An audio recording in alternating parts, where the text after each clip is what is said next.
Alright, so I've been waiting to talk about Minus One until we got a physical release, and now that I've ponied up all my remaining doubloons to get the special edition of this movie, I think it's about time I tell you why this movie is the best in the franchise. No.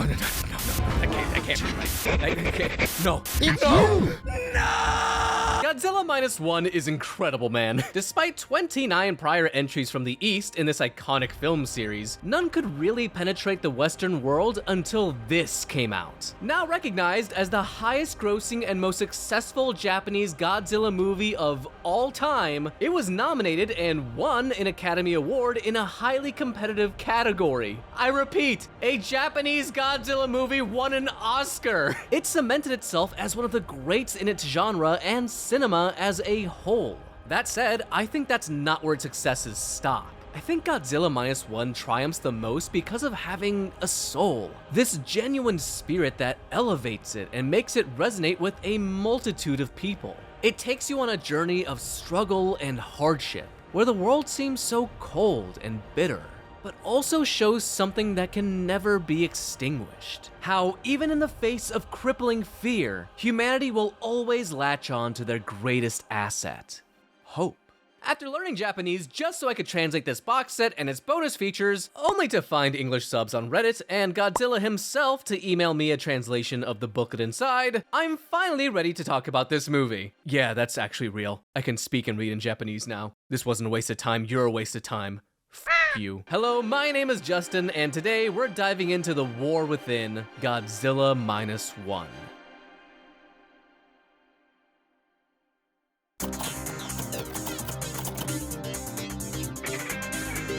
So, I don't know about you all, but I was pretty worried when this movie was announced. Not long ago, we got one of the best Godzilla movies ever in Shin Godzilla. Shameless plug, by the way. And now Toho had to try and top that. With the ending of Shin Godzilla promising more to come with that haunting end spot, people were rightly confused about the direction of things when they announced the next film would be set in the 1940s. Funny enough, it turns out the production crew had no idea they were even making a Godzilla movie, with most thinking they were filming a war drama. The movie was only referred to by the codename of Number 30 as Toho strung it together. There were only a few among them that really knew what was happening here. One of them being the spearhead behind the project, Takashi Yamazaki. Yamazaki is a highly regarded and decorated filmmaker. Before coming anywhere near the Godzilla property, he had already received multiple accolades and witnessed several box office successes. These projects include Always Sunny on 3rd Street, The Eternal Zero, and The Great War of Archimedes. Now for the smarties among you, you'll have realized that there is a common thread between these movies, with some slight exceptions like the live-action Parasite movies.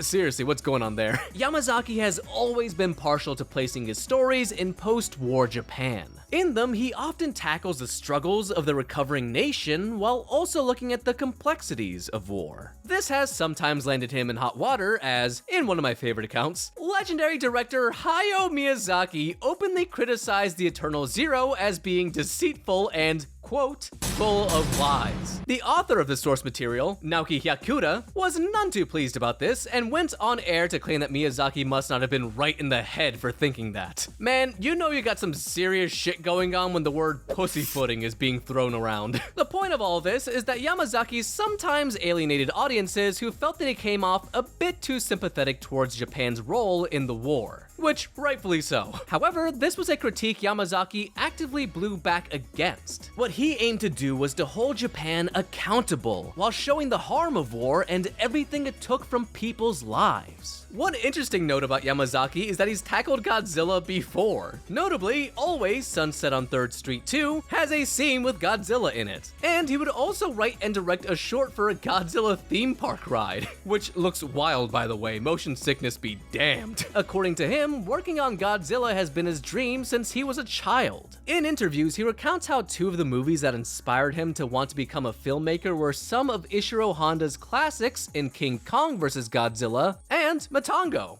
Yeah, the one about the funky mushroom people. He was actually approached by Toho long before Minus One, but turned down the opportunity because he felt the technology just wasn't quite there to tell the story he wanted. There was no doubt that he was extremely passionate about doing this right. Even when he went on to make Minus One, he took on the roles of scriptwriter, director, and the VFX director to ensure that this was a title worthy of the Godzilla name. Not to mention the fact that he could do this for what he claims is approximately $10 million is nothing short of insanity. Seriously, this movie sneezes in the face of $200 million movies. I don't understand how this is possible. Nonetheless, he had a lot to prove, but was determined anyway. Sticking true to his vision, Yamazaki would take everything he learned from his prior works, take the best elements from them, and bring them all together to make the film we know today.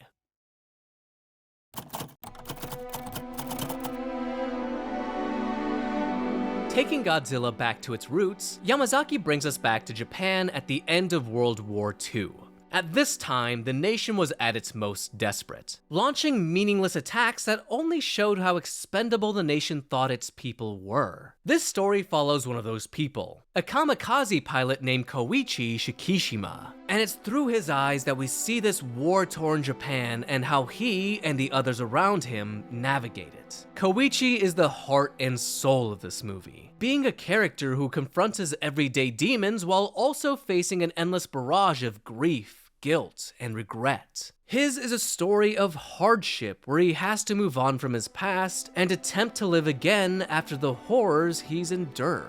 All of these emotions, all of these traumas stem from one singular event that would forever change his life: the attack on Odo Island. One of the central topics Godzilla Minus One tries to talk about is war and its effect on the people involved. What we see here are people who see the writing on the wall. They know they're fighting for a lost cause, yet they continue to do so because that's what their country demands of them. Yet, not everybody can do it. Koichi, for example, lands on Odo Island with the excuse that there is something wrong with his plane. However, a mechanic there by the name of Tachibana would tell Koichi there was no issue. He knew what was happening here. Koichi was running away, overtaken by something. But the thing was, Tachibana couldn't blame him.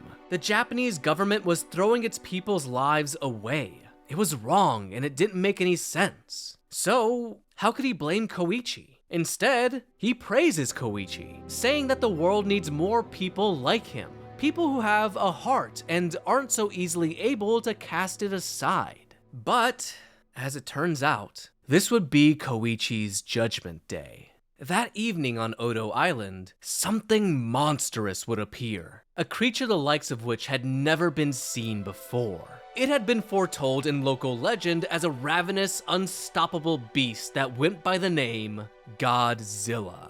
The people stationed there now faced a dire situation. To survive, they had to find a way to take this impossible monster down, knowing that any single misstep meant certain death. On that shore, though, was a gleam of hope, a plane with the only arms that stood a chance against this mighty foe. So the squadron put their faith in the one person who could operate that plane and take Godzilla out: Koichi. He comes close to shooting the creature, in the pilot's seat and ready to strike. But this is when Koichi confronts this narrative's true enemy. In the short time we've known Koichi, one major adversary has controlled his life: fear.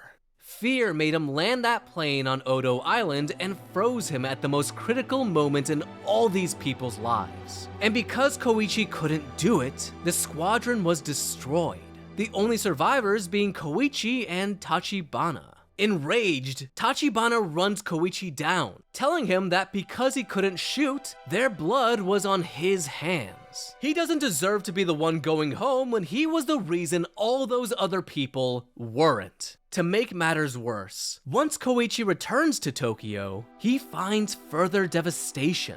The first person he meets is his neighbor, Sumiko, who looks shocked he has returned. However, that shock quickly turns into disgust. She questions how he could bring himself to show his face after running away and forgoing his duty to protect the people of Japan. All because he lost the battle to fear. Koichi was disgraced, now bearing the heavy weight of guilt and struggling to overcome his demons. He may have survived Godzilla's attack, but part of him died on Odo Island that night. Hey everybody, this is normally the portion of the video where I make some stupid skit or joke about my Patreon, but today I'm just asking because, my god, fighting Toho on this copyright thing has been the most annoying thing on the face of the planet. Draft after draft, they keep on taking down the video, so I have to keep on making it uglier to make it so I can put it out. So I'm just asking you all today, if you want to help me out, patreon.com/JustinSVA. Your support would help me out a lot, especially with this nightmare. Oh, jeez. Thank you. Enjoy the rest of the video.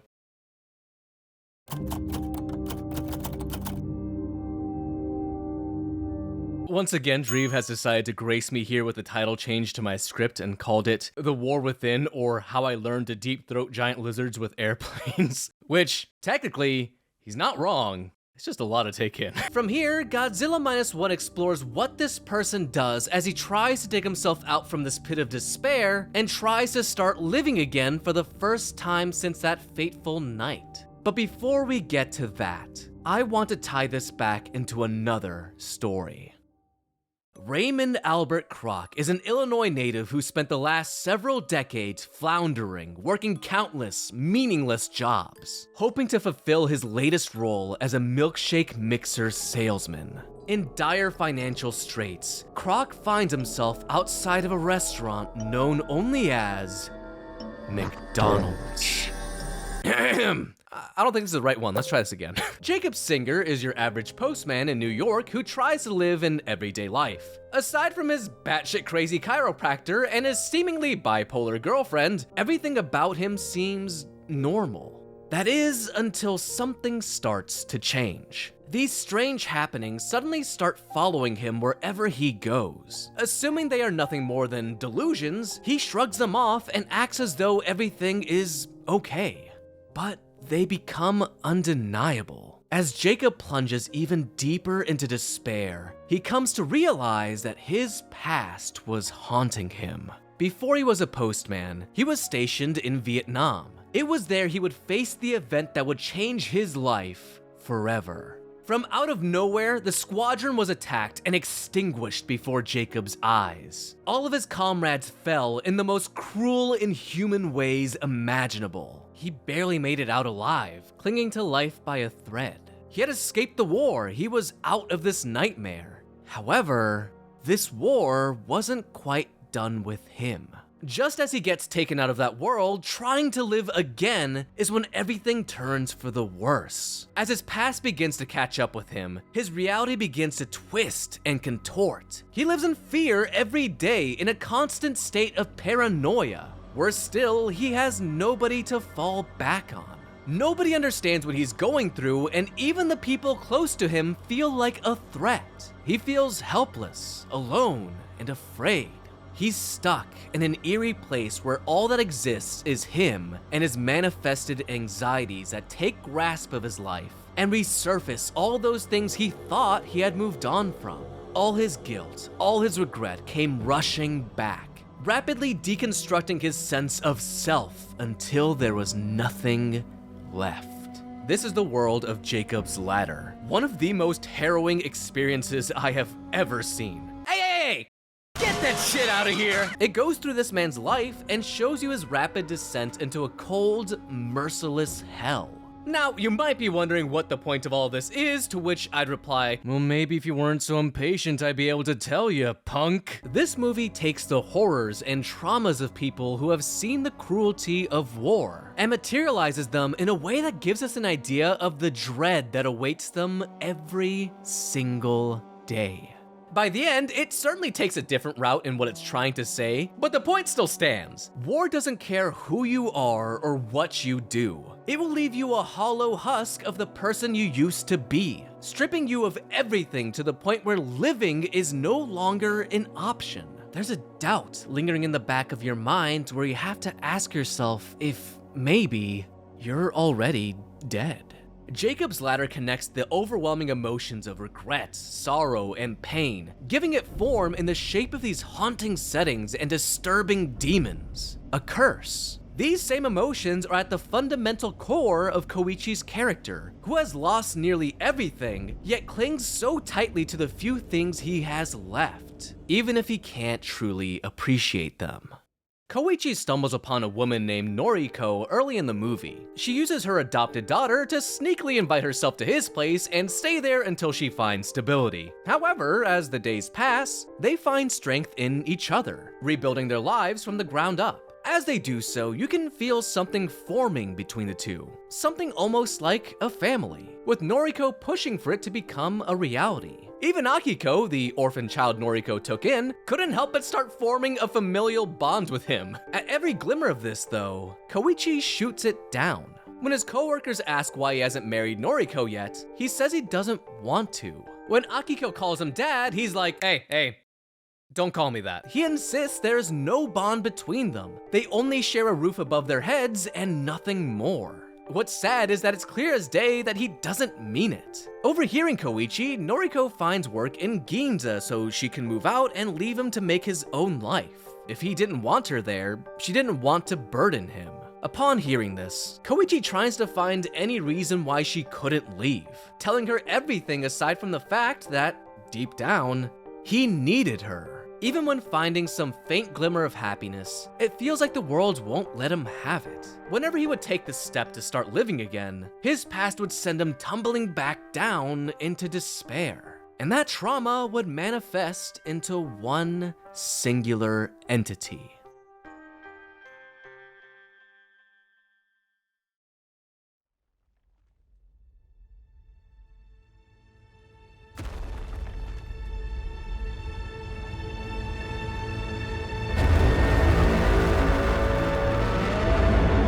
Throughout the countless interpretations of Godzilla, I'd argue that none of them quite stack up to the sheer terror of this one. While Shin Godzilla fills me with an intense existential dread and feeling some kind of way about that fifth form, but that's not the point, I think this one and everything it stands for adds an extra degree of menace unparalleled by the rest. Whenever I see this beast on screen, I can't help but feel like I'm watching the incarnation of anger and wrath rampaging through our world. He attacks indiscriminately, seemingly trying to leave behind as much devastation as possible. There is no purpose to his cause. There is no reason behind what he does.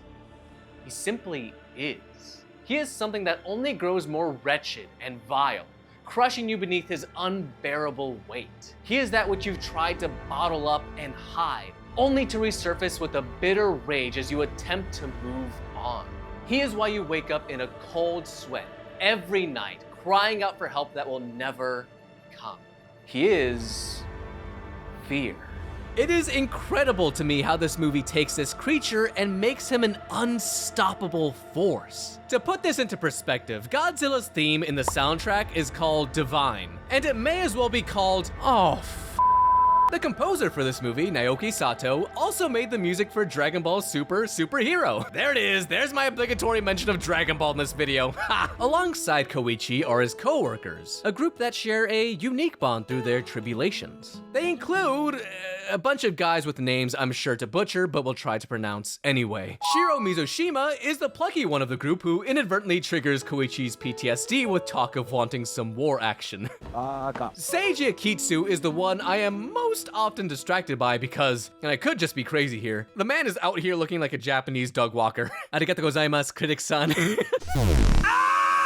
Then there's Kenji Noda, a former weapons engineer during the war. Together, they man the Shinsei Maru, which I can only assume is a cheeky little nod to the real-life Shinsei Maru that was made in response to the 2011 earthquake in Japan. That's very clever of you, movie. I like that. Which they use to cut mines from the ocean and decommission them before they go the way of Squidward in the Pie episode from SpongeBob. Also, wow, that reference accidentally connects to the next thing I was gonna say. Ironically, in dropping nuclear weapons on Bikini Atoll, this already terrifying creature would be mutated into an even more intimidating abomination. It immediately poses an incredible threat as it heads towards Japan, destroying everything in its path. With high political tensions and limited resources, it's up to this little dinghy and its crew to stall Godzilla for long enough so that the Takao, one of Japan's best warships, can strike it down.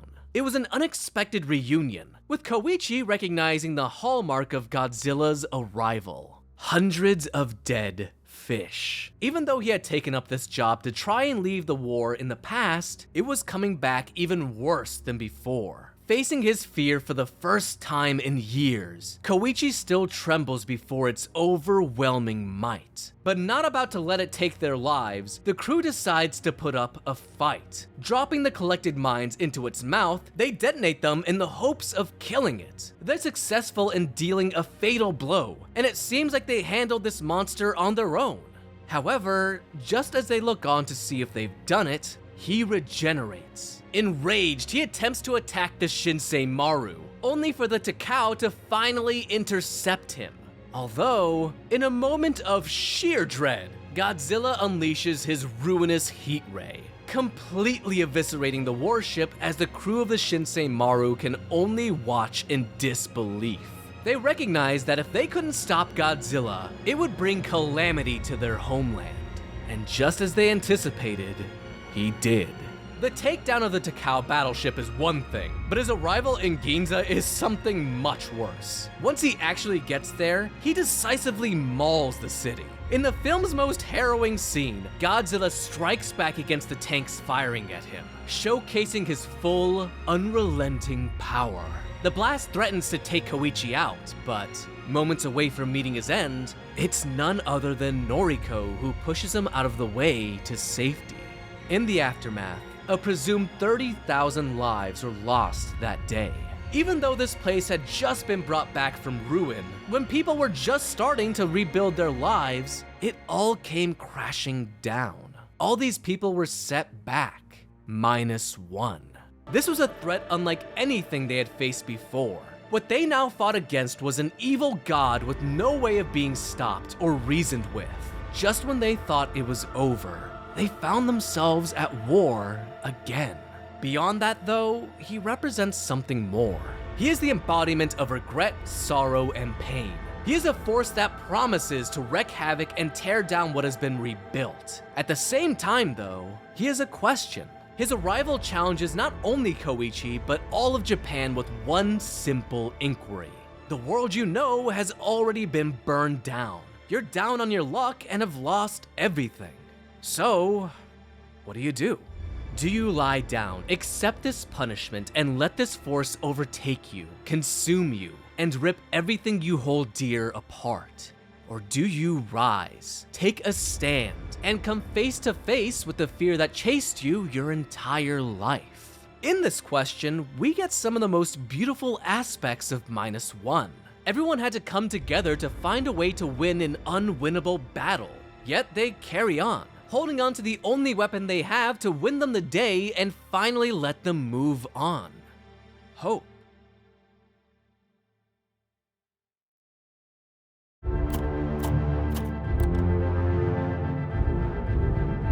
One of my favorite scenes in the movie is the meeting for a citizen-led attack against Godzilla. The reason is that where many movies, including the original Gojira, would plan for a sure victory, this is the opposite. They string together a plan full of holes that threaten to take the lives of everyone involved, most of which had already been through war. This plan was fueled by nothing more than hope. Because of that, so many were just tired of it all. They were sick of being the ones who were always drawing the short stick, putting their lives on the line for a cause that guaranteed them nothing. They've suffered enough. Why should they keep suffering? So, they walk away. And the thing is, you can't blame them. They've been mistreated, devalued, and invalidated by their country, and it has left them broken. They want to pick up the pieces of their lives and make the most of the little they have left. Is that too much to ask? As more and more people pour out of the room, disinterested in playing a part in this farce, there's a moment where you could feel the air grow heavy. Maybe this was all for naught. To think they could even stand up after everything they've been through and go up against another war? Maybe it was crazy. But, as damning as things may seem, This story is about the fighters. It's about the people who come together to build a better tomorrow. Those who are brave despite being afraid. They come together through a sense of duty. A feeling of, if I don't, who will? Seeing them unite under the one universal umbrella was beautiful. Instead of fighting for a country that treated them like they were expendable, they would fight for humanity. They carry a feeling of responsibility because they know how to fight. Their indomitable spirits were fueled with the most powerful resource humankind has. It wasn't ingenuity or resourcefulness that lifted their spirits. It was hope, and a chance at redemption with it.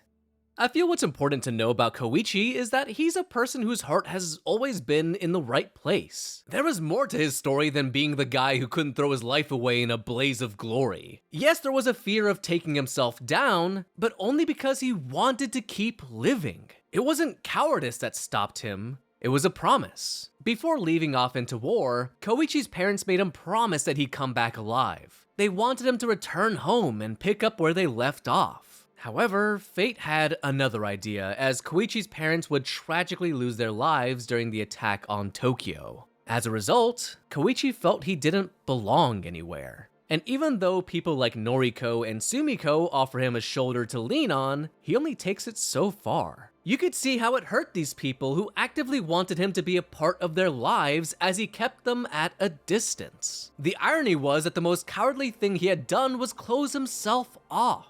He likely felt it was only a matter of time before anybody he did let into his life would become disappointed in him too.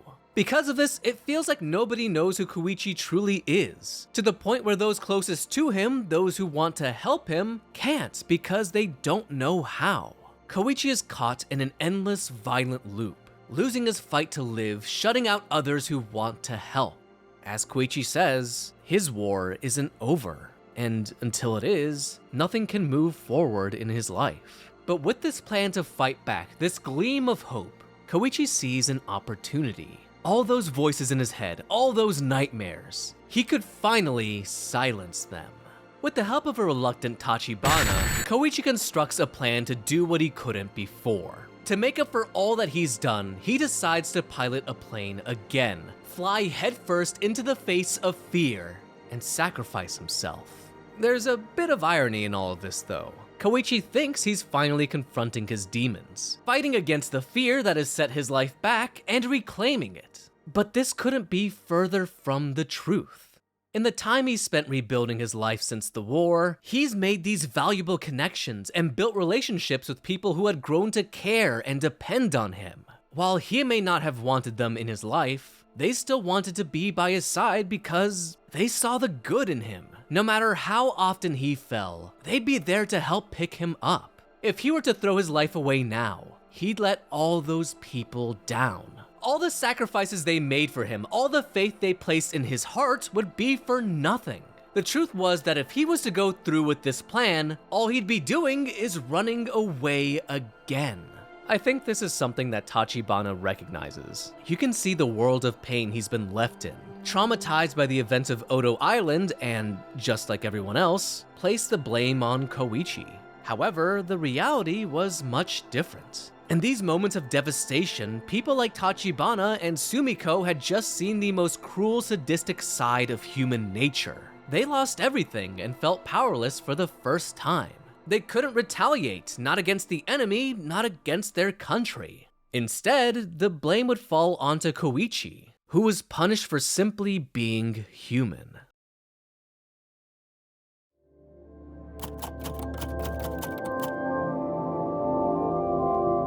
Another thing I love about Godzilla Minus One is how it's one of the franchise's first entries to take an introspective look into this kind of story. The original Gojira uses the monster as an allegory for the atomic bombs and the helplessness that followed. It's a story about a nation and its people being crushed by unimaginable terror, personified through a beast that allowed those who watched it a way to understand the sorrows of the past. Minus One takes a lot of these aspects. People are still victimized and the monster is still the image of pain.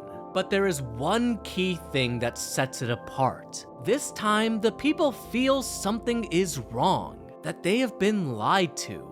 I alluded to it before, but throughout this movie, there are multiple instances where characters talk about the failures of Japan and how often it lets its people down. There were numerous chances to save people, but instead, the decision was made to keep quiet about the upcoming threat because alerting people would disrupt the peace. Even during the war, they were given equipment that would fail them, made to fight against impossible odds, and expected to die before they'd ever consider coming back home. It was inhuman.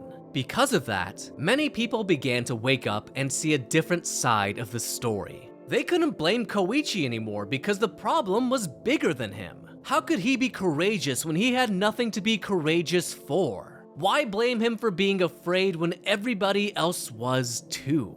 After all was said and done, these people opened their hearts up to him. They didn't hate him. They hated everything the war had made them.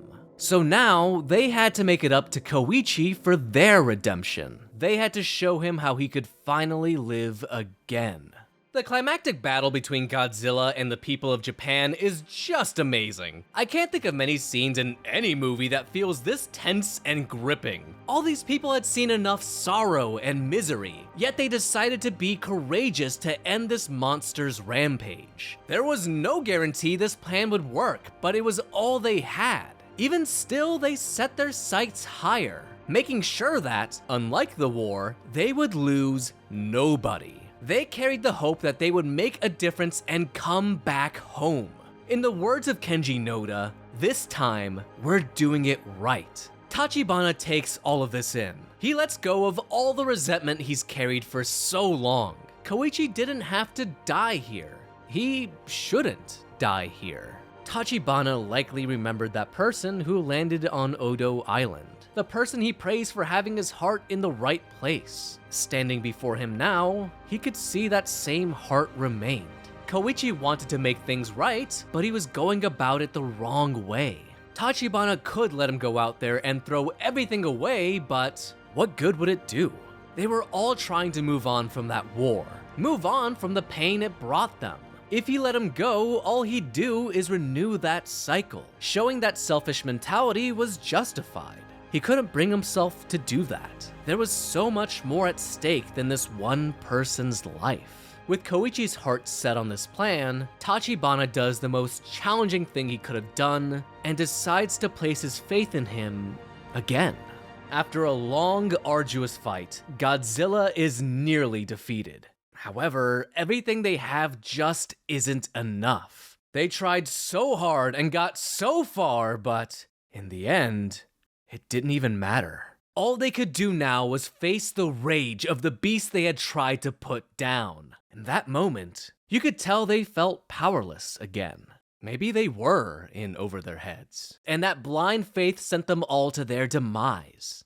However, just before Godzilla unleashes his final attack, that one last hope arrives. Koichi comes just in time, slamming into the monster's head and exploding the plane. Everybody else watches as the lifeless Godzilla breaks apart, withering away into the ocean. They had done it. They had faced unwinnable odds and overcome it. Their faint glimmer of hope grew to become much more. This was a win for humanity. It was a victory that showed humanity could come together no matter what state it's in and face any challenge you threw at it. It showed that there was always hope in the face of overwhelming darkness, which would help guide us toward the light. It's a powerful message that has been told in countless different stories, but maybe never quite as well as it's done here. However, what happens next might honestly be even more powerful. Having found the redemption he sought after and ejecting moments before crashing, Koichi is congratulated by the entire crew. The formerly disgraced kamikaze was now a living hero. After all this time, he finally faced his fear and ended his war, holding on to the faith that people put in him. Now that his war was over, the unthinkable happened. It seemed like it was for sure that Koichi lost Noriko in the attack in Ginza. Hell, her loss pushed him to gain the redemption he sought. She wanted the best for him, always wanting to be a part of his life. In the years they spent with each other, his inner turmoil made it so that they couldn't truly be together, no matter how hard she tried. But now that he has finally found the courage to live again, hope opens another door for Koichi and his future. With Akiko in tow, he dashes through the hospital, arriving at the room that held something he thought he had lost. As he opens the door, he sees none other than Noriko, bandaged and broken, but happy all the same. The emotion of this scene, it's palpable, man. I can distinctly remember my heart skipping a beat when these two were finally reunited. And then comes the moment where she looks at him dead in the eyes and asks, "Is your war over?" I am man enough to admit that I may have shed a tear or two at this because after a lifetime of pain, it feels like this is their opportunity to heal. It honestly wasn't my cup of tea the first go around, but after 5 viewings, I realized this moment carries so much more weight to it than I first thought. It shows how we often push those who want to help us away, unable to appreciate everything they do for us until it's far too late.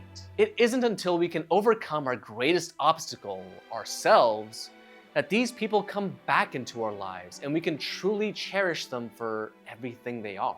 It's this beautiful moment that says so much. A moment that says Koichi is finally allowed to live and can finally move on. That burden had been lifted off his shoulders, and all of those who haunted him could finally rest. This was a different Koichi. This was a Koichi who believed in the power of unity and learned to confront his fears like he never could before. And with that, they could move on to the next chapter of their lives. But not without one last tease of that unfathomable terror leaving its stain on Noriko and showing that it, buried down below the surface, still lives.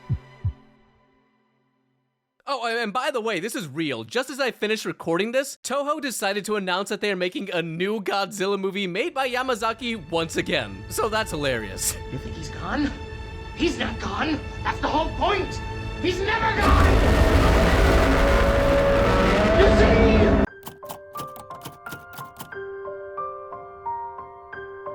So now, I want to tie this all back together. During the intro for this video, I talked about how there was a deeper core to this movie that made it connect with as many people as it did. While yes, it's a story about war, it's also so much more than that. It aims to show that war is more than just one violent act. It's the people left behind in its wake, the remaining emotions, and the divide between us and the people we hold dear. It speaks to all these things that we've carried like a heavy burden on our backs at some point or another. You know what it's like to let down the people you know and love because of any one of those things stopping you. And sometimes you try and face those things. Some succeed, but many fail. Many feel as though they've already lost before they even put up a fight. But this movie reminds us of something I feel is so important. None of us are perfect. We all fail. That's not what's important though. What is important is what we do after we fail. Do we let ourselves be defined by that failure? Let it take us over and tear down everything we've built? Or do we stand up, learn from it, and come out a better person? Life is full of hardships that will knock us down and set us back.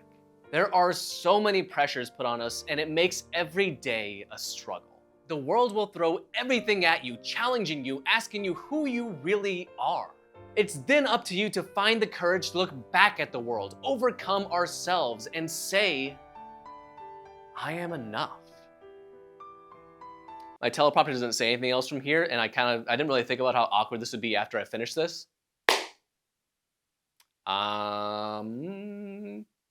Conclusion time, baby. To me, Godzilla Minus One is ultimately a reminder. It's a reminder that, even in our darkest hours, we will always have each other. Those around you who will always be waiting for you, rooting for you to win. There will always be those who have faith in you and your abilities to succeed because they have hope. Beyond any other weapon, it has always been hope that has been our most valuable. Hope has taken us out of the darkness and into the light. Hope brings out the potential in us that we've carried inside all along.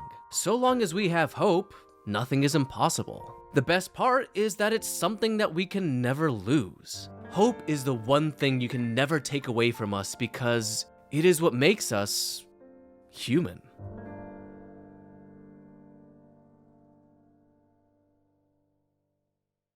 Hello everybody, and thank you all so much for watching this video. As I mentioned in the middle portion there, this one was a bit of a nightmare to get out, so I'd normally be on camera. I can't even do that right now. I'm so tired. But aside from that, I just wanted to let you all know there's a side video to this one where I did Godzilla trivia, and every single time I got a question wrong, I had to eat a hot wing. It was very painful. Here's a sneak preview. I don't need this right now. I'm in so much fucking pain. Aside from that, I just want to give you all a big thank you. There's gonna be some big changes coming to the channel and in my life personally, so get ready for some exciting new stuff coming very soon. I think y'all are gonna be pretty excited about some of the stuff I have planned. And hoping that this video comes out in time for it, hope y'all have a great holiday and a happy new year. Take care. Thank you. Bye.